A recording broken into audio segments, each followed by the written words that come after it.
اور ان کی جو شرکت ہوتی ہے وہ ایک براہ راست ہوتی ہے، ان کو موقع ملتا ہے کہ تمام مسائل پر کھل کر اپنی رائے کا اظہار کر سکیں. تو یہ اسی سلسلے کی ایک کڑی ہے، اور ایسے بے شمار مسائل آج بھی اس سے پہلے بھی آتے رہتے ہیں کابینہ کے سامنے. تو آج کوئی اور بڑا فیصلہ آپ لوگوں نے کیا کیبنٹ میٹنگ کے اندر یہ 2 نام ہٹانے کے علاوہ؟ جی، کابینہ میں اور بھی کافی چیزیں زیر غور آئی ہیں، اور ان کی تفصیلات جو ہیں وہ ہمارے ایک پریس کانفرنس ہوئی ہے تھوڑی دیر پہلے، اس میں اس کا ذکر ہو چکا ہے، جس میں ہمارے شہزاد اکبر تھے اور درانی صاحب تھے، انہوں نے اس کی تفصیلات بتا دی ہیں. نعیم صاحب، اب یہ ہمیں بتائیں کہ وزیر اعظم صاحب جو ہیں وہ پارلیمنٹ میں کب سے آئیں گے اور کتنی ریگولرلی آئیں گے، اور جو آپ کا وعدہ تھا آپ کی جماعت کا اور وزیر اعظم صاحب کا کہ وہ کویسچن آور بھی آ کے کریں گے پارلیمنٹ کے اندر، وہ کب سے شروع ہوگا؟ کیونکہ آج ذرائع سے خبر تو چل رہی تھی کہ وزیر اعظم صاحب پارلیمنٹ میں آ رہے ہیں. جی وہ آ رہے ہیں، ان کو آنا بھی تھا. اب وہ اس آئندہ آنے والے ہفتے سے باقاعدگی سے پارلیمنٹ میں آیا کریں گے، اور کویسچن اور بھی شروع ہو رہا ہے. آنے والے ہفتے سے یہ اب آپ ہمیں خبر دے رہے ہیں کہ وہ آئیں گے اگلے ہفتے سے پارلیمنٹ کے اندر؟ بالکل آئیں گے.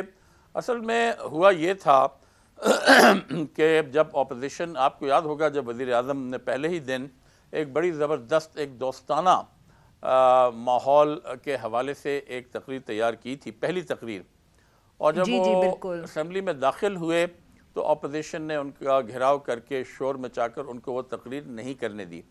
اس کے بعد سے جب آپ پچھلے دنوں سے آپ نے دیکھا ہوگا کہ اپوزیشن جو ہے وہ وقتاً فوقتاً واک آؤٹ کر رہی ہے. شہباز شریف صاحب کا مسئلہ تھا، سعد ان کا رفیق کا مسئلہ تھا.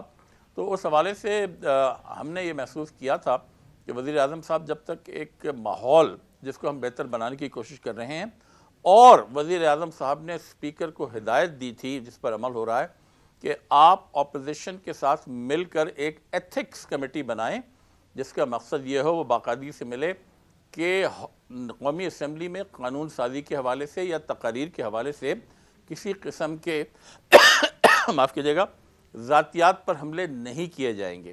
یہ ہمارا موقف تھا. مگر جس طریقے سے بھی آج بھی اور کل بھی روزانہ اپوزیشن کی جانب سے ہمارے قائدین کی ذات پر حملے کیے جا رہے ہیں، وہ ماحول اس حوالے سے سازگار نہیں تھا کہ وزیر اعظم وہاں جائیں. مگر ہم امید کر رہے ہیں کہ آئندہ چند دنوں میں یہ بہتری کی طرف جائے گا تاکہ پھر ہم قانون سازی کی طرف بڑھ سکیں. ہم نے 38 صحیح، مگر آئی ہوپ کہ پرائم منسٹر صاحب ماحول بہتر ہو کہ نہ ہو اگلے ہفتے آ جائیں گے پارلیمنٹ میں. جی بالکل میں سمجھتا ہوں، اور ہم سب سمجھتے ہیں کہ ان کے آنے سے، وزیر اعظم کے آنے سے ماحول بہت بہتر ہوگا، اور ہال میں ایک سنجیدہ ماحول، یعنی قومی اسمبلی میں ایک سنجیدہ ماحول نظر آئے گا، اور تاکہ ایک سنجیدگی سے اہم قومی مسائل پر گفتگو ہو سکے بجائے اس کے کہ فقرہ بازی ہو. جی نعیم صاحب، کیا کیبنٹ کی میٹنگ کے اندر آج ملٹری کورٹس کے حوالے سے کوئی بات ہوئی؟ کوئی آپ لوگوں نے فیصلہ کیا ہے کہ کب تک آپ یہ اس ایشو کو پارلیمنٹ میں لے کے آئیں گے؟ نہیں، اس حوالے سے کوئی بات نہیں ہوئی. ابھی آج کابینہ میں یہ موضوع ڈسکس نہیں ہوا. بٹ کچھ آپ ہمیں بتا سکتے ہیں کہ آپ کی حکومت کیا سوچ رہی ہے؟ کیا آپ ان کو 2 سال کی اور ایکسٹینشن مانگیں گے یا کچھ کم عرصے کے لیے ایکسٹینشن مانگیں گے؟ What is the government thinking about this issue? نہیں، ہم سنجیدگی سے غور کر رہے ہیں، اور اس حوالے سے اس وقت کچھ کہنا قبل از وقت ہوگا، مگر انشاءاللہ چند دنوں میں یہ ہماری پوزیشن جو ہے وہ واضح ہو جائے گی اس حوالے سے. بٹ نعیم صاحب، اس کے ساتھ ساتھ کیونکہ آپ کی حکومت کے جتنے بھی ابھی تک منسٹرز یا ریپرزینٹیٹیو آئے ہیں اور وہ بات کرتے ہیں، وہ ہمیشہ ساتھ میں یہ بھی بات کرتے ہیں کہ آپ P M L N unlike P M L N ضرور جوڈیشل ریفارمز کریں گے. تو کیا اس کے وہ جو ریفارمز ہیں ان کے بھی بلز پہ کوئی ڈسکشن ہو رہی ہے حکومت کے اندر؟ ہمارے کئی بلز تیار پڑے ہیں، وہ انشاءاللہ ہم بہت جلد قومی اسمبلی میں پیش کریں گے، جن کا تعلق نہ صرف جوڈیشل ریفارم سے ہے بلکہ ہماری قومی زندگی کے اور جو پہلو ہیں ان کے حوالے سے بھی ہم کافی قوانین میں تبدیلی لانا چاہتے ہیں. اور اس سلسلے میں ہمیں امید ہے کہ اپوزیشن کی پارٹی جن کو ہم نے 38 میں سے 18 اسٹینڈنگ کمیٹی دی ہیں وہ تعاون کریں گی، کیونکہ یہ تمام قوانین پاکستان اور پاکستان کے عوام کی بھلائی کے لیے ہیں. ان کا تعلق کسی تحریک انصاف کے کسی ایجنڈے سے نہیں ہے بلکہ قوم کے ایجنڈا سے ہے. اور مجھے یقین ہے اور امید کرتا ہوں کہ اپوزیشن بھی ایک سنجیدہ رویے کا مظاہرہ کرے گی اس حوالے سے. تھینک یو سو مچ نعیم صاحب, آپ نے وقت نکالا سے بات کی. ناظرین, now we'll take a short break, اور جب ہم بریک سے واپس آئیں گے تو ہم بات کریں گے چیف جسٹس ثاقب نثار کی, جن کا ٹینیور آج مکمل ہو رہا ہے. Stay with us.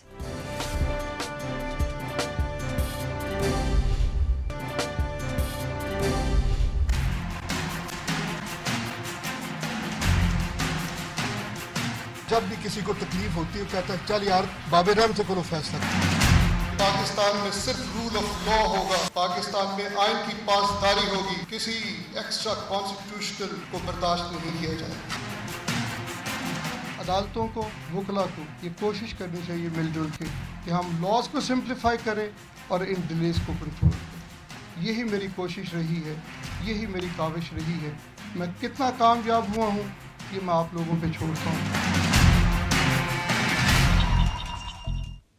Welcome back. اب ہم بات کریں گے چیف جسٹس ثاقب نثار صاحب کی, جن کا ٹینیور آج ختم ہو رہا ہے, اور ان کی جگہ آصف سعید کھوسہ صاحب نئے چیف جسٹس ہوں گے پاکستان کے. ثاقب نثار صاحب کا ٹینیور جب شروع ہوا تھا اور انہوں نے اوتھ لیا تھا تو سب کا خیال تھا کہ وہ ایک کنزرویٹو جج بنیں گے, کیونکہ ان کی جو پاسٹ ہسٹری رہی تھی اور جس قسم کی ججمنٹس انہوں نے ماضی میں دی تھیں وہ بہت لٹرل اور کنزرویٹو ججمنٹس کہلاتی تھیں. مگر چیف جسٹس بننے کے بعد یہ ٹرینڈ کچھ ایسا ہمیں نظر نہیں آیا ثاقب نثار صاحب کے کیس میں. جوڈیشل ایکٹیویزم ہم نے بہت دیکھی سپریم کورٹ میں, انہوں نے ہر چیز پہ سو موٹو نوٹس لیا, چاہے واٹر شارٹیجز ہوں یا ڈیم کی تعمیر ہو یا ٹیکسز ہوں, اسکول کی فیس ہوں, سیاستدانوں کی ڈسکوالیفیکیشن ہو, کوئی ایسا ایشو نہیں تھا جو ثاقب نثار صاحب نے ٹیک اپ نہیں کیا. بلکہ کچھ لوگوں کا تو یہ خیال تھا کہ وہ افتخار چودھری صاحب سے بھی آگے نکل گئے جوڈیشل ایکٹیویزم کے حوالے سے. کیا جوڈیشل ایکٹیویزم اب سپریم کورٹ کا ایک حصہ بن گیا ہے؟ کیا ہر سپریم کورٹ کا جو چیف جسٹس ہوگا وہ اپنی لیگیسی جوڈیشل ایکٹیویزم کے حوالے سے ہی سیٹ کرے گا؟ اس ایشو کو ڈسکس کرنے کے لیے ہمارے ساتھ موجود ہیں سارا ملکانی, جو ایک لیگل ایکسپرٹ اور لائر ہیں. ویلکم ٹو دا شو سارا. Thank you Arifa. جی سارا, تو یہ آپ بتائیں کہ یہ کیا اب کوئی ٹرینڈ بن گیا ہے پاکستان میں یا اور ڈیولپنگ جو ممالک ہیں ان کے اندر کہ جوڈیشل ایکٹیویزم جو ہے وہ کوئی سپریم کورٹس جو ہوتے ہیں یا جو ہمارے چیف جسٹسز ہوتے ہیں ان کے ساتھ ایک بہت کلوز ریلیشن شپ یا لنک بن گیا ہے اس کا, اور is it something we can escape in the future? اب یہ جو جوڈیشل ایکٹیویزم جس لیول کا ہم نے جسٹس ثاقب نثار کے ٹینیور میں دیکھا ہے, اب اگر یہ ٹرینڈ بنے گا یا نہیں اب تو یہ ابھی آگے دیکھنے والی بات ہے. لیکن جہاں تک یہ جو ہم دیکھ رہے ہیں کہ justice Saqib Nisar is not the first supreme court جج to play such an active interventionist role in the political affairs of Pakistan.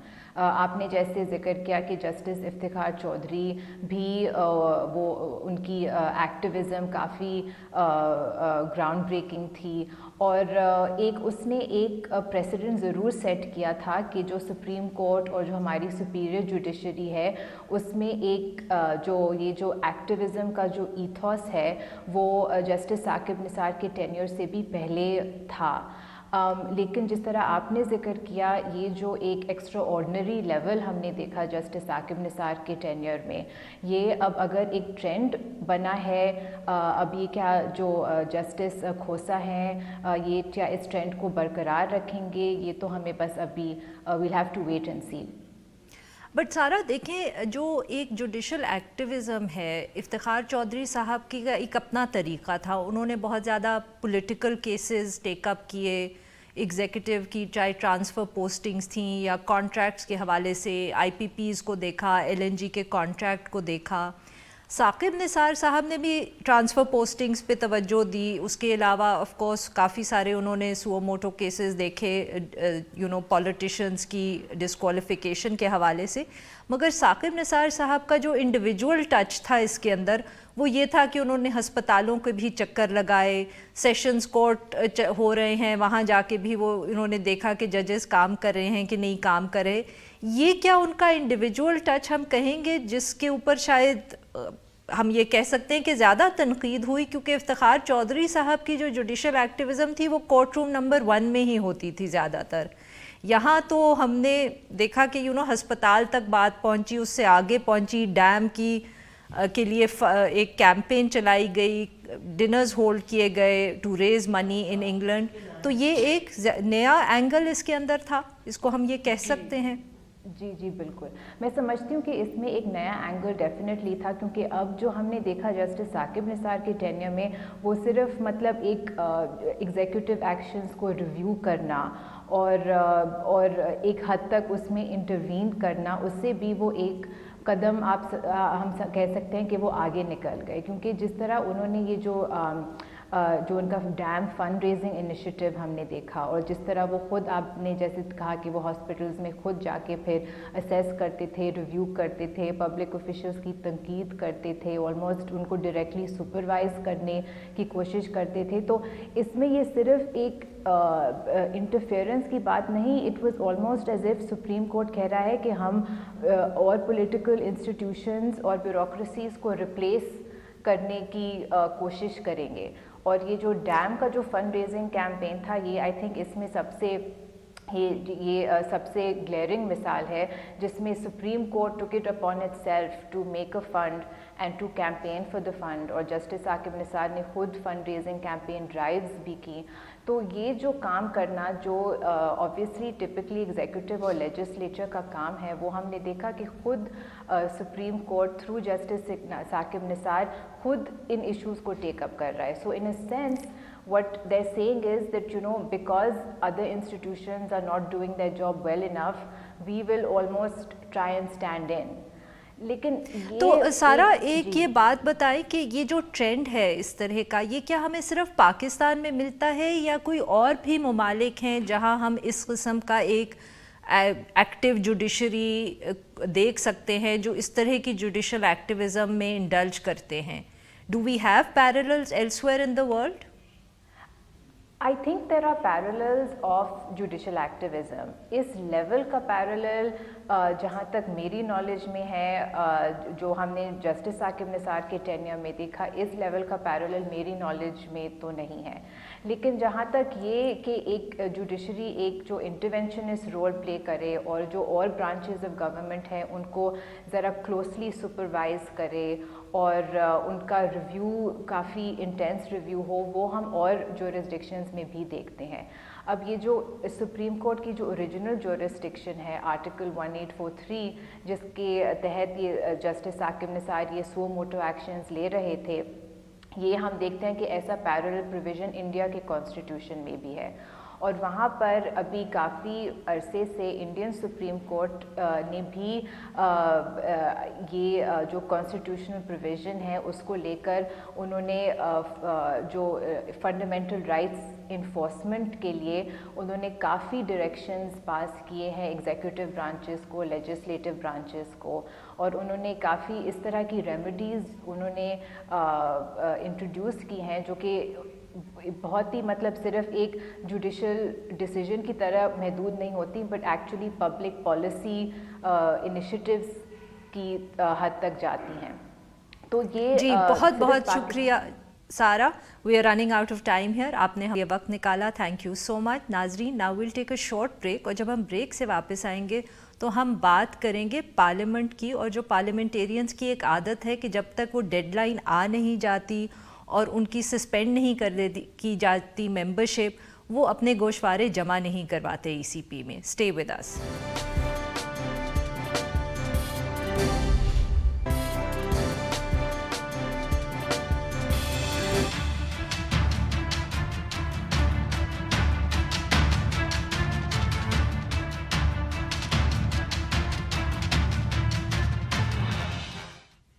Welcome back. اب ہم بات کریں گے جو ایک ہمارا سالانہ اینیول پولیٹیکل مسئلہ ہوتا ہے, اور وہ ہوتا ہے کہ پارلیمنٹیرینز جو اپنے گوشوارے جمع نہیں کرواتے الیکشن کمیشن کے پاس. ہر سال ڈیڈ لائن آتی ہے, اس کے بعد ہمیں خبریں ملتی رہتی ہیں کہ ڈیڈ لائن قریب آ رہی ہے, اتنے لوگوں نے جمع کروائے ہیں, اتنوں نے نہیں کروائے, پھر ڈیڈ لائن گزر جاتی ہے, پھر ان کی جو ممبرشپ ہے پارلیمنٹ کی وہ سسپینڈ کی جاتی ہے اور اس کے بعد فائنلی جو یہ پروسیس ہے وہ مکمل ہوتا ہے. ایک دفعہ پھر وہ ڈیڈ لائن گزر چکی ہے. ابھی تک 332 اراکین نے گوشوارے نہیں جمع کروائے، جن میں سے 72 جو ہیں وہ نیشنل اسمبلی کے ہیں، 113 جو ہیں وہ پنجاب اسمبلی کے ہیں. اور بات یہاں تک پہنچ گئی کہ 3 فیڈرل منسٹرز جو تھے وہ آج کیبنٹ میٹنگ کا حصہ نہیں بن سکے کیونکہ انہوں نے بھی اپنے ڈاکیومنٹس ابھی تک جمع نہیں کروائے. یہ ہمیں کیوں مسئلہ ہر سال ہوتا ہے اور کیوں یہ ڈیڈ لائن اس طرح گزرتی ہے؟ اس ایشو پہ بات کرنے کے لیے ہمارے ساتھ موجود ہیں Ahmad Bilal Mehboob Sahab, executive director of PILDAT. Welcome to the show Ahmed Sahab. Thank you.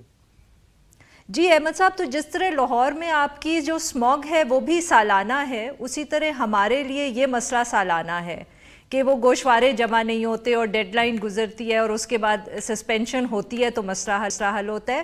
یہ کیوں اتنی اس ڈیڈ لائن کو سیریسلی نہیں لیا جاتا؟ Why do the parliamentarians take it so lightly? Smog سے تکلیف تو بہت ہوتی ہے لیکن شرمندگی نہیں ہوتی. لیکن یہ جو سالانہ لائبلٹیز اور ایسٹس کے اسٹیٹمنٹس جمع نہ کرانے سے وہ تمام لوگ جو جمہوریت کو کہیں نہ کہیں ڈیفینڈ کر رہے ہوتے ہیں انہیں بہرحال بہت شرمندگی ہوتی ہے. جیسے اس وقت میں آپ کو شرمندہ کر رہی ہوں. نہیں، آپ شرمندہ نہیں کر رہی بلکہ جن لوگوں نے جمع نہیں کرائے انہوں نے شرمندہ کیا. ہمیں ہر سال کرتے ہیں کیونکہ لوگ یہ کہتے ہیں کہ یہ جمہوریت چلائیں گے، جو ایک چھوٹا سا معاملہ جس کا انہیں پتہ ہوتا ہے کہ ہر سال اس تاریخ کو جمع کرانا ہوتا ہے. اور اس دفعہ تو ایک اچھی بات یہ تھی کہ 3 مہینے کا مزید پیریڈ تھا. یعنی ہر سال آپ کو پتہ ہے یہ 30 سپٹمبر تک جمع کرانے ہوتے تھے، لیکن یہ الیکشنز ایکٹ 2017 میں انہوں نے اس کی مدت کو 31 دسمبر تک ایکسٹینڈ کر دیا تھا. یعنی اب 3 مہینے اور بھی تھے جون تک کے. ان کے جو گوشوارے جو حسابات تھے وہ انہیں 6 مہینے مل جاتے ہیں جمع کرانے کے لیے. لیکن پھر بھی اتنی بڑی تعداد نے جو تقریباً پچھلے سال کے برابر ہے انہوں نے یہ جمع نہیں کرائے. یہ صرف ایک کیجول اپروچ ہے زندگی کے بارے میں اور خاص طور پہ ایسی چیزوں کے بارے میں جن کے نتیجے میں انہیں کوئی بڑا کانسیکوینس فیس نہ کرنا پڑے. تو کیجول ہے. ہر دفعہ ایسے ہوتا ہے کہ جمع نہیں کرائیں گے پھر کیا ہوگا، چند دن کے بعد جمع کرا دیں گے پھر ریسٹور ہو جائے گی. تو میرے خیال میں احمد صاحب اس کے اندر جو سب سے عجیب بات ہے وہ یہ ہے کہ یہ پچھلا جو سال تھا یہ ان ایسٹ ڈیکلیریشنز کے حوالے سے ایک بڑا سخت سال تھا کیونکہ ہم نے دیکھا کہ پارلیمنٹیرینز کی ڈسکوالیفیکیشنز ہوئی ہیں اس ایشو کے اوپر. تو خیال ہمارا یہ تھا کہ شاید نواز شریف صاحب اور جہانگیر ترین صاحب کے کیس کے بعد پارلیمنٹیرینز ان ڈیکلیریشنز کو بہت سیریسلی لیں گے اور ان کو زیادہ ایکیوریٹلی فل آؤٹ بھی کریں گے، بٹ ساری ڈیڈ لائنز کو بھی وہ فالو کریں گے. بٹ یہ جو پارلیمنٹ کا اور جو ای سی پی کا جو کنڈیشن ہے لگتا ہے اس پہ تو بالکل کوئی سنجیدگی نہیں آئی. اس لیے کہ وہ آپ صحیح کہہ رہی ہیں کہ اگر آپ غلط جمع کرائیں اور اس کے اوپر آپ کی پرسش ہو جائے، اس پہ آپ کو پوچھا جائے تو اس میں تو کانسیکوینسز ہیں کہ آپ ڈسکوالیفائی ہو جائیں گے. لیکن آپ اگر جمع نہ کرائیں تو اس کا کوئی سیریس کانسیکوینس نہیں ہے. آپ سسپینڈ ہو جائیں گے، 10-15 دن کے بعد آپ پھر جمع کرا دیں گے اور پھر آپ ریسٹور ہو جائیں گے. جی تو احمد صاحب اس کی سگنیفیکنس کیا ہے جو آپ نے کہا کہ اب کوئی اعتراض نہیں کر سکتا؟ آر یو سیئنگ کہ اگر اس کے بعد فار ایگزامپل جیسے کوئی ڈسکوالیفیکیشن کا کوئی کیس آتا ہے ان ڈاکیومنٹس کی بیسس پہ تو وہ اب مطلب کہ لیگلی جورسڈکشن نہیں ہوگی کیونکہ 120 دن اگر گزر گئے، آپ یہ کہہ رہے ہیں؟ دیکھیے اس کی انٹرپریٹیشن تو الٹیمیٹلی سپریم کورٹ ہی کرے گی، لیکن یہ اس وقت ایک نئی چیز ہے جو قانون میں ہے. یہ آپ کے سیکشن 137 کے سب سیکشن 4 میں اس میں یہ لکھا ہے کہ یہ ممبرز جو ہیں statement of assets and liabilities under the section which is found to be false in material particulars he may within 120 days from the date of submission of the statement be proceeded against for committing the offence of corrupt practice. یعنی اس سے میں یہ مطلب سمجھتا ہوں کہ اگر کسی نے ان کے خلاف کوئی پروسیڈنگز کرنی ہے تو وہ جمع کرانے کی 120 دن کے اندر ہو سکتی ہیں. اس کے بعد پھر اس کے اوپر آپ اعتراض نہیں کر سکتے اور ان کے اوپر کوئی پھر وہ کارروائی نہیں ہو سکتی. میری انٹرپریٹیشن یہ ہے، یہ پہلے قانون میں نہیں تھا.